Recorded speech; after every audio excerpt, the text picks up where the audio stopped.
ہم سب کو ٹوٹنے سے ڈر لگتا ہے. ہم ڈرتے ہیں کہ اگر ہمارا غرور, ہماری امیدیں یا ہمارا بنایا ہوا یہ امیج ٹوٹ گیا تو ہم ختم ہو جائیں گے. We spend our entire lives trying to keep the pieces together, pretending to be unbreakable. لیکن کبھی سوچا ہے کہ مٹی کا بیج بھی تبھی درخت بنتا ہے جب وہ پہلے پھٹتا ہے. انسان کا ٹوٹنا اس کا خاتمہ نہیں ہوتا, بلکہ یہ اس کی اصل سے ملنے کی پہلی سیڑھی ہوتا ہے. جب تک یہ مٹی کا گروندہ ٹوٹے گا نہیں, اندر کا انسان باہر کیسے آئے گا؟ جب ہم ٹوٹتے ہیں تو پہلی چیز جو ہم ڈھونڈتے ہیں وہ ہے سہارا.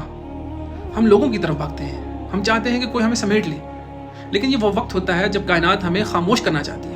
In that utter brokenness, when you have nothing left to prove and no one left to impress, you realize a deep truth. اللہ انسان کے اتنے قریب کبھی نہیں ہوتا جتنا وہ اس وقت ہوتا ہے جب انسان کا دل ٹوٹا ہوا. In the cracks of your heart, light finds a way to enter. ہم نے ہمیشہ کامیابی کو ہی برکت سمجھا, اور شاید آزمائش اس سے بڑی برکت ہے, کیونکہ وہ ہمیں اس تک لے جاتی ہے. اب جب آپ نئے سرے سے بنتے ہو تو آپ پہلے جیسے نہیں رہتے. Now your strength is your own. It is divine. اب آپ دنیا کے لوپس میں نہیں پھنستے. Now you understand that your اوقات is nothing but the ایمان within you is everything. اب آپ بازاروں میں چلو یا تنہائی میں بیٹھو, آپ کے اندر ایک ایسا سکون ہوتا ہے جو دنیا کی کسی کامیابی سے کم نہیں ہوتا.